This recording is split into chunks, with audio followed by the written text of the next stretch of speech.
இதை நாம் இந்த பாவை நோன்பை அனுஷ்டிப்பதனால் வரும் பலனாகவும் எடுத்துக்கொள்ளலாம்.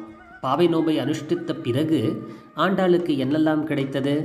சம்மானமான பொருட்செல்வம் கிடைத்தது, நாடு புகழும் புகழ் கிடைத்தது, பரிசாக அவளுக்கு சூடகம், தோள்வளை, தோடு, செவிப்பூ, பாடகம் என்ற பல அணிகலன்கள் கிடைத்தது, புத்தாடை வந்தது, பின்பு இனிப்பான உணவு கிடைத்தது, கண்ணனோடு கூடியிருக்கும் பாக்கியம், இதைவிட எல்லாவற்றையும் விட மேலானது கண்ணனுடன் கூடியிருக்கும் பாக்கியம் கிடைத்தது. இதையே ஆண்டாள் நமக்கு அவள் கூறுகிறாள், பாவை நோன்பை அனுஷ்டித்தால் நீங்களும் இந்த பயனை பெறுவீர்கள். எந்த பயனை? நமக்கு நாடு முழுவதும் கிடைக்கும் புகழ் கிடைக்கும், பொருட்செல்வம் கிடைக்கும், அணிகலன்கள், ஆடை, சிறப்பான உணவு, இதை எல்லாவற்றையும் மிஞ்சும் அளவிற்கு கண்ணனுடன் கூடியிருக்கும் உறவு.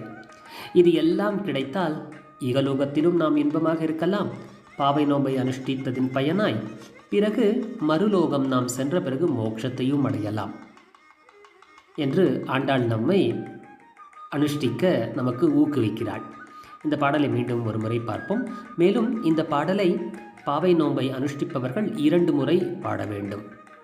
கூடாரை வெல்லும் சீர் கோவிந்தா, உன் தன்னை பாடி பறை கொண்டு யாம் பெறும் சம்மானம், நாடு புகழும் பரிசினால் நன்றாக, சூடகமே, தோள்வளையே, தோடே, செவிப்பூவே, பாடகமே என்றனைய பல்கலனும் யாமணிவோம், ஆடையொடுப்போம், அதன் பின்னே பால் சோறு மூட நெய் பெய்து முழங்கை வழிவார, கூடியிருந்து குளிர்ந்தேலோர் எம்பாவாய்.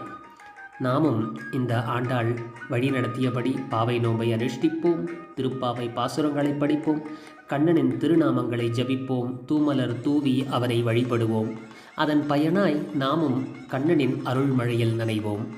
கண்ணன் திருவடிகளே சரணம், ஆண்டாள் திருவடிகளே சரணம். ஜெய் ஸ்ரீ கிருஷ்ணா.